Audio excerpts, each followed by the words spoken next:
Wednesday morning காலையிலே சுட சுட இட்லி மட்டன் குழம்பு. யார் யாரெல்லாம் பிடிக்கும் கமெண்ட் பண்ணுங்கள். ஒரு சிம்பிளான மட்டன் குழம்பு எப்படி பண்ணலான்னு பார்க்கலாம் வாங்க. அதுக்கு முதல்ல ஒரு மசாலாலாம் ரெடி பண்ணிடலாம்.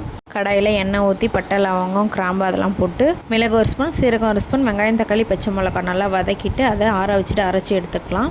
குக்கரில் எண்ணெய் ஊற்றிட்டு அதில் பட்டை லவங்கம் கிராம்பு ஏலக்காய் அதெல்லாம் போட்டு வெங்காயம் தக்காளி ஒரு பச்சை மிளகாய் கட் பண்ணி போட்டு நல்லா வதக்கலாம். இஞ்சி பூண்டு பேஸ்ட்டு கருவேப்பிலை போட்டு நல்லா வதக்கலாம். அரைச்ச பேஸ்ட்டு போட்டு நல்லா மிக்ஸ் பண்ணிவிட்டு அதில் வேக வச்ச மட்டன் ஆட் பண்ணிக்கலாம். ஆட் பண்ணிவிட்டு மசாலா ஐட்டம்ஸ் எல்லாம் ஆட் பண்ணிக்கலாம். மஞ்சள்தூள், மிளகாய்த்தூள், கரம் மசாலா, மட்டன் மசாலா, வீட்டில் அரைச்ச மிளகாத்தூள், தேவையான அளவு உப்பு ஆட் பண்ணிவிட்டு கொஞ்சம் தண்ணி ஊற்றிட்டு நல்லா மிக்ஸ் பண்ணி வச்சிடலாம். ஒரு 10 to 15 மினிட்ஸ் நல்லா கொதிக்கட்டும். மிளகாய் நெடி எல்லாமே போயிட்டோன்னே உப்பு காரம்லாம் டேஸ்ட் பார்த்துக்குங்க. கொத்தமல்லி தழை போட்டு இறக்குனா மட்டன் குழம்பு ரெடி. மதியம் ஸ்கூலுக்கு ரெடி ஆகிட்டு போய் பசங்களை கூப்பிட்டோம். ஸ்கூல்லேருந்து வந்ததும் பபிள்ஸ் வச்சு கொஞ்சம் விளையாடிட்டு இருந்தாங்க. லஞ்சுக்கு பசங்களுக்கு பிடிச்ச மட்டன் பிரியாணியை வச்சு லஞ்சை முடிச்சிட்டோம். நெக்ஸ்ட் வீடியோவில் மீட் பண்ணலாம்.